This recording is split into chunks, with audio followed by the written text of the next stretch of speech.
company spent almost $1 billion to buy Rolls-Royce. They won the bidding war. They crushed their rival. They got the factory, the workers, the Spirit of Ecstasy statue, everything. Then their lawyers made one phone call and realized something insane. They didn't actually own the name Rolls-Royce. Someone else did. And that someone sold it to their biggest rival for pocket change. This isn't a hypothetical. This actually happened in 1998. And it's still one of the most brutal power moves in corporate history. So how BMW lost an auction and still walked away with Rolls-Royce? We wind to the late 90s. British car brands were getting picked off one by one. British Leyland was gone, swallowed up, and eventually landing at BMW. Jaguar got taken by Ford, and sitting in the middle of all this wreckage was a company called Vickers. Vickers wasn't even really a car company. They made tanks, military hardware, submarine engines, but somehow they also owned Rolls-Royce Motors, the actual car brand, along with Bentley. And by 1998, they wanted out because Rolls-Royce wasn't just prestigious, it was stuck in the past. Their factory and crew still had guys in brown coats hand polishing wood trim like it was 1955. Their engine, the L Series V8, had been in production since 1959, same year the Barbie doll came out. Vickers didn't want to spend the money to modernize it, so they put the crown jewel of British motoring up for sale. And that's when two of the most stubborn men in the auto industry showed up to fight over it. In one corner, Ferdinand Piëch, chairman of Volkswagen, grandson of Ferdinand Porsche. This is a man who fired executives for making the same mistake twice, and sometimes fired them for making a mistake once just to keep everyone else scared. By 1998, he'd already grabbed Lamborghini and Bugatti. He wanted Rolls-Royce as the final trophy. In the other corner, Bernd Pischetsrieder, chairman of BMW, cigar guy. He genuinely believed Rolls-Royce should belong to BMW, and honestly, he had a point. Since the early 90s, BMW had been quietly keeping Rolls-Royce alive, supplying the engines, the electronics, the climate control. The upcoming Rolls-Royce Silver Seraph was built around a BMW V12. The Bentley Arnage ran a BMW V8. Bernd figured, why would Vickers sell to anyone else? BMW basically already ran the place. So BMW opened with a bid of £340 million.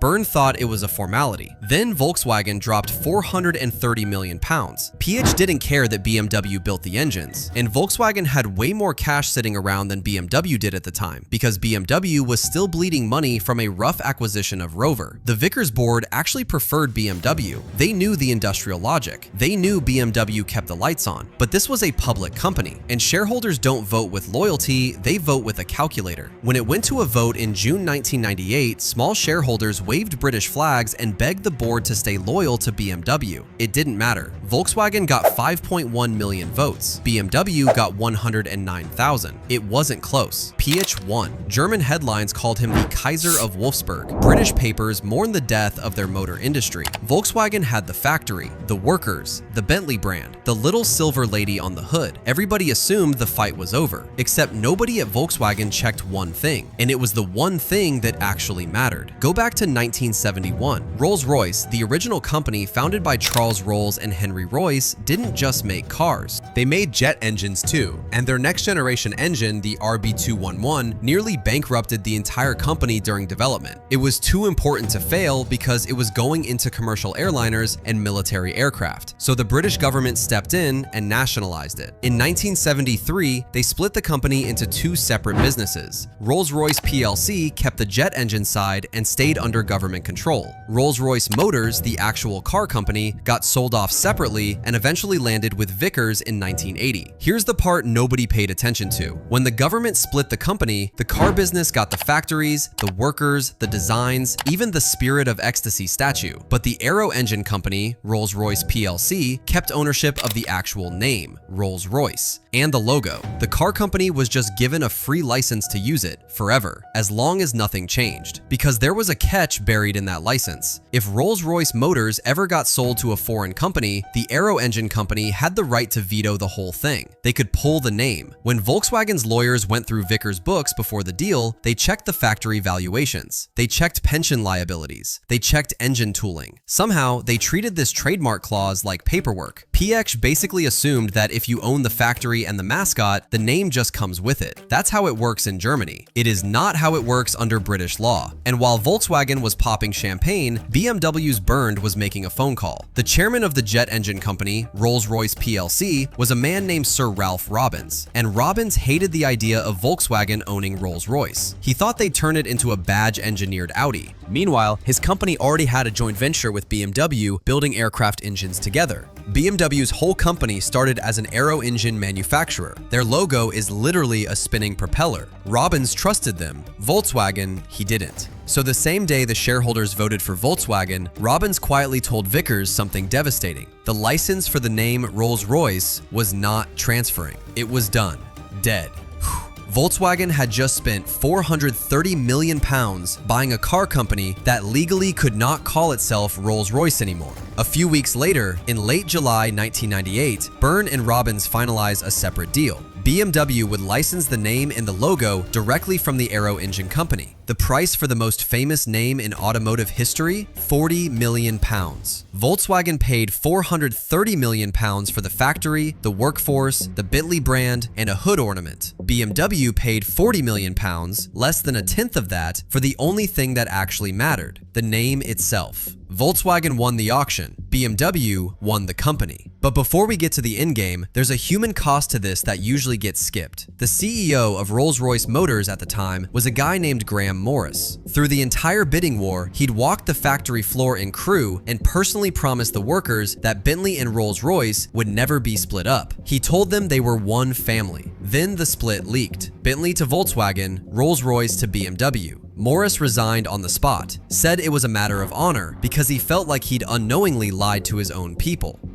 And honestly, that's the part nobody in a boardroom ever plans for. Two billionaires fight over a trophy, and the guy who actually kept his word is the one who has to walk out the door. Piech, meanwhile, did what every losing side in a corporate war does. He started spinning. He told reporters with a completely straight face that he'd wanted Bentley all along, said Bentley was the driver's car. Rolls-Royce was for people who get chauffeured around. There's a tiny grain of truth in that. Bentley was already outselling Rolls-Royce 2-1 back then, but nobody spends £430 million and accidentally ends up without the name they actually wanted. That's just damage control with a smile on it. By August 1998, the whole situation had turned into an actual standoff. And honestly, it's one of the weirdest moments in this entire story. Volkswagen technically held every physical piece of Rolls-Royce. The factory, the Spirit of Ecstasy statue, the rights to that famous grille shape, which meant, in theory, Volkswagen could have just refused to hand any of it over to BMW. BMW would have been left holding a name with nothing to put it on. No hood ornament, no grille, just 3 words and a logo. But BMW had a bigger gun, and everyone knew it. Remember, they still built the engines going into these cars. The Silver Serif, the Bentley Arnage, both running on BMW power. So BMW made it simple. Play along or the engine supply stops tomorrow. And if that happens, the Crew factory doesn't produce a single car, and that entire £430 million investment turns into a very expensive parking lot. Piech had no choice. He had to negotiate. They struck what's called the Hampton Court Agreement. Volkswagen could keep building cars at the Crew factory for 4 more years, but only by licensing the name from BMW in the meantime. Then, in 2003, that arrangement ended, and BMW took full, permanent control of the Rolls-Royce name for good. Here's where it gets almost cinematic. While Volkswagen spent those 4 years running an old, borrowed name in an aging factory, BMW was building an entirely new home for Rolls-Royce from scratch. They picked Goodwood, out in West Sussex, home turf of British motorsport. They hired architect Nicholas Grimshaw to design a factory that was basically dug into the hillside, topped with one of the largest planted roofs in Europe so it barely showed up from the road. The message was clear. We're not slapping a badge on a car, we're rebuilding a legacy from the ground up. At the same time, in total secrecy, a design team in London working under the codename The Bookshop was developing the car that would relaunch the brand.